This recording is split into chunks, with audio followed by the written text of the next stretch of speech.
Hello friends, welcome back to my channel, A Little Geek, A Little Chic. Today we are going to talk about the books I read in the month of May. So grab yourself, your beverage of choice, and let's talk about my May wrap-up.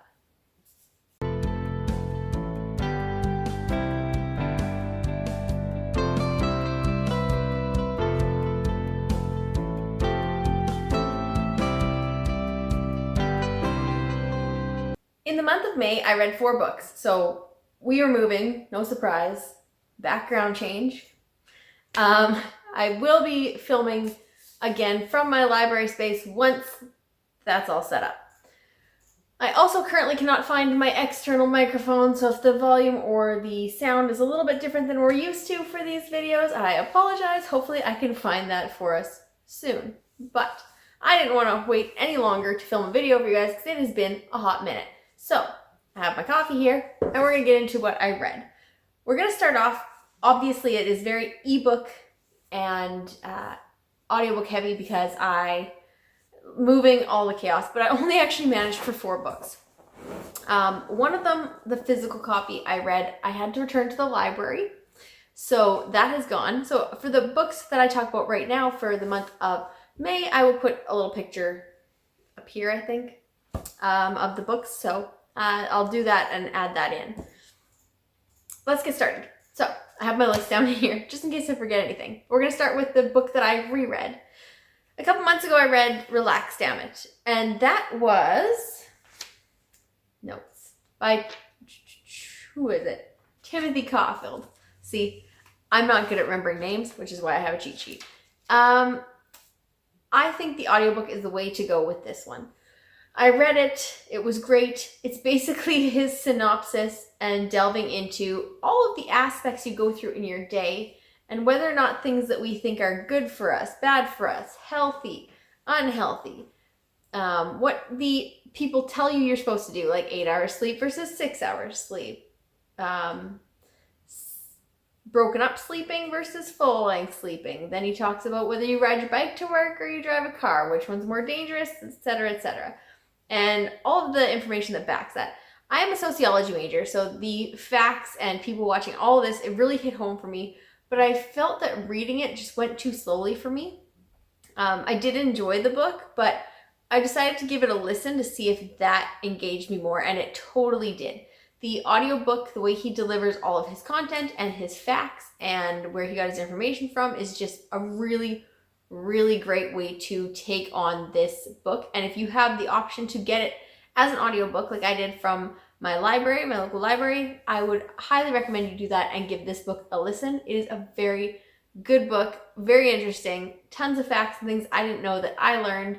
And one thing I learned is that coffee is not that bad for you, and it doesn't really dehydrate you as much as people say it does. Our body's gotten really good at keeping ourselves hydrated, evolution-wise, so you don't have to drink as much water as they say in a day. If you're thirsty, drink water. If you're not, don't. Also, coffee is not that bad for you, so have the second cup. I always do. Second book that I read in the month of May, this one I listened to, and it was The Power of Habit by Charles Duhigg. And I was a little bit taken aback by this one, a little bit surprised. So what I thought I was getting from this book was I thought I was getting a kind of like a how-to or a guide basically on how to make yourself have better habits or develop a better habit, or the power of habit overall and how it affects us. And I didn't really get that from this. What I did end up getting was basically the author telling us about things in history that have happened and how habit potentially played a role in shaping those events, and then how that relates to us today, and we can branch from that and take it as we will to develop our own habits and things that like potentially evoke the feelings of community and stuff that then eventually work into our subconscious and make us develop things that are habits, and how that all works. And it was deep. I'm not gonna lie. It did hit with me because, again, sociology, I like that kind of stuff. And I really liked hearing about things like the Rosa Parks story and how it developed and how they got the following that they did for that. And it got the publicity it did, and it got the backing it did, and it kind of just like reached out to multiple communities, not just the Black and African American community in the States, but it also like delved out to Hispanic and Caucasian communities, and everybody kind of came together on that topic and how that might have evolved from the event that occurred. So that was really interesting for me to read and hear about. I really enjoyed all of that aspect. However, it was not, like I said, the book I thought I was getting going in. So it definitely was different. I wouldn't say that I recommended it. It was good. But I would say that if you were interested in learning about how we as a society act together to come together for a common purpose, or how that, infiltrates our subconscious and helps us develop the patterns and things that we follow and the habits that we do, then this could be for you. I felt like it lacked a little bit for me. So it was not my favorite read of the month. It is a nonfiction, so I don't usually rate those too much. But based on what I thought I was getting that I didn't get, I'd say this one was probably like a 2 for me. And the first one, The Relax Dammit, definitely a solid 3 stars. I really, really enjoyed it, and the facts and everything just made it a lot better. And it's definitely audiobook was the way to go. So 3 for that one. The last 2 that I read were both fiction books. The third one that I'm going to talk about here is the one that I read physically, and that's The Lion's Den by Catherine St. James. So in this book, if you're like me, did you like Crazy Rich Asians? Because that is one of my all-time favorite books. I just ate that up. The whole series just had me wanting more. I love the rich people and their crazy, excessive lifestyle and the problems and the culture, and it was just so much. It was so much fun. So this book kind of gave me those vibes of rich, excessive lifestyle, with their secrets and their problems, and mixed with a thriller. So it was like Crazy Rich Asians kind of meets what's the book that we all read, The Guest List by Lucy Foley. It kind of gave me those kind of vibes together. So I was all for it. I was in, I got the book out, and it did not disappoint. This book I gave a 4 out of 5 stars to. It kept me engrossed from the beginning, and it was just so much fun. So in case you're not familiar with The Lion's Den, as we follow our main character, Belle, who is kind of estranged currently from her friend Summer, and we're not sure why. But we know that there was some kind of a falling out between the 2 characters, and they haven't really been that close or connected in recent time. So what has happened is her friend Summer has now started to see or date, be involved with this rich billionaire, Mr. Lion, who is basically like a real estate tycoon, entrepreneur style person. And she is basically like his trophy girlfriend / she's engaged to him, so soon to be wife once his other wife's out of the picture. Apparently he's not divorced yet, but we find that out later. But that doesn't have anything to do with the plot. It's just a tidbit, so don't worry about that. That's not really a spoiler. But what I find is it's like the best of a thriller mixed with Crazy Rich Asians, and I really, really enjoyed it. So the 2 friends meet up again, and Summer invites Belle on her birthday extravaganza on this giant yacht tour of they're gonna go to Italy, and they're gonna go all these places, and Belle accepts, because what other chances do you get to go on this big yacht cruise excursion? But she's a little leery. She's not sure why Summer invited her, especially since they haven't talked in so long and they're falling out that we don't know anything about till the end of the book. is still really prevalent in Belle's mind.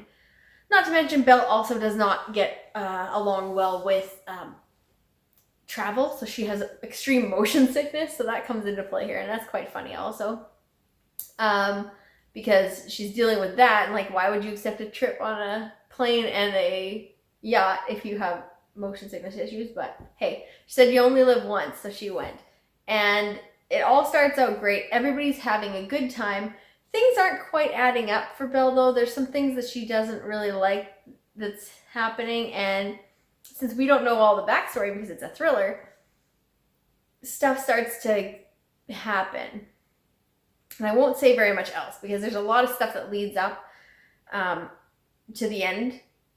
But what you know is that people die and other people have to try to stay alive.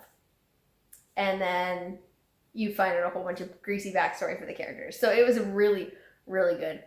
Thoroughly enjoyed it. Like I said, this would be like a 4 out of 5 star for me. I flew through this and it was thoroughly enticing. The only thing I didn't really like as much, but some of the characters were hilarious. Like Summer, the main character's mother and sister. Didn't really love the sister. That's one of the things I can say. That character rubbed me the wrong way. But her mother, hands down, hilarious, fantastic. Yeah, I highly recommend you pick this up. It's a great summer read. It will give you the summer feels, and if you're a summer thriller kind of reader like I am, like kind of an everything kind of reader, to be honest, but that would be a great one to pick up for the summertime. Easy to read, easy to fly through, sunny summer vibes. You will not regret reading that one. And the last book on my list, this one had me from the start. It is not super in-depth, it's not crazy, but just for characters alone and the how much I loved this book and the synopsis and the plot and the characters, 5 out of 5. I really enjoyed this book. So this book, I picked it up on a whim, and it's called Finlay Donovan is Killing It. And this is a new author. What's her name? Elle Cosimano, who I've never heard of before. Is it Elle Cosimano or Ellie Cosimano? If you know, tell me in the comments down below, because I'm not sure if it's Elle or Ellie. But this book had it all. It was one of those kind of felt cozy mystery thriller-esque, but not really the mystery part. And the characters were hilarious. The characters were great. You have a little soft spot for each of them. My favorites were the nanny of Finlay's 2 kids and Finlay. I also really enjoyed the manager, her book manager. So if you're not familiar with this book, it is the story of Finlay Donovan.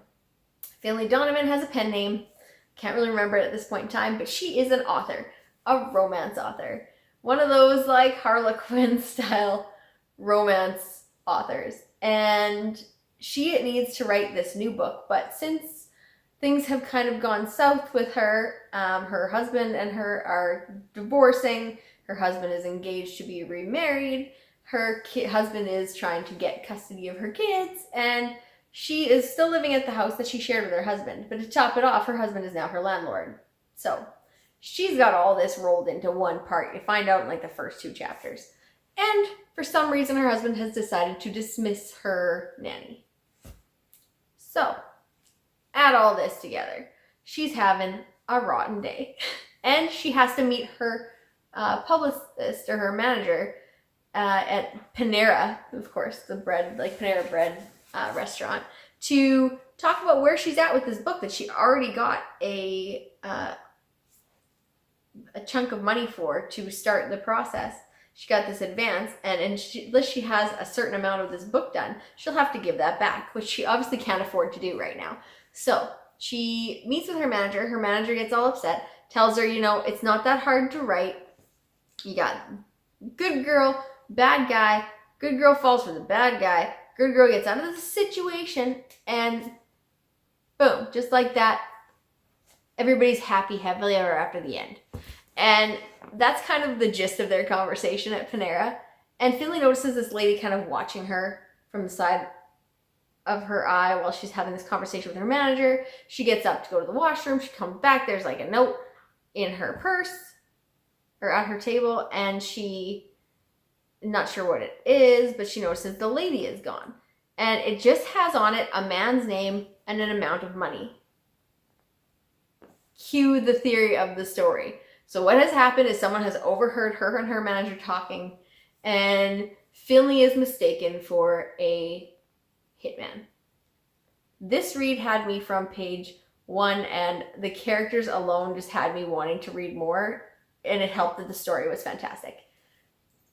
Add to that, I'm excited to say that when I was perusing around the interweb for information, book information like I do, I came across a cover for Finley Donovan Knocks Him Dead, or Is Knocking Him Dead? Right. Book 2. So there's going to be a second book in this Finley Donovan saga, and I am all here for it. Apparently the release date is not the tentative release date right now, because we know everything changes all the time with this COVID stuff, is February 2022. So if you read this book, please do, and you loved it as much as I did, there is a second installment of Finley Donovan's life coming up, and it's awesome. I'm so excited because the first book leaves you on a cliffhanger. So be warned of that. You gotta wait till February to find out more of what's going on. So check that out. I might reread it, you guys. I'm so excited. But that is it for me for right now. I will be coming at you soon with another video because I have to tell you guys what I'm reading in the month of June, since Romanceathon is coming up, and I do plan to partake in that at this time. So I will be doing up a TBR for June, and I may include those in there since I'm running a little bit behind schedule right now. And by the time that I film my June TBR, it will likely already be almost Romanceathon time. So I think I'll just combine them both and make them into one June TBR for you, including my Romanceathon reads. So stay tuned for that. As always, thank you for watching. I appreciate all of your likes and your subscribes, and I will see you soon with another video.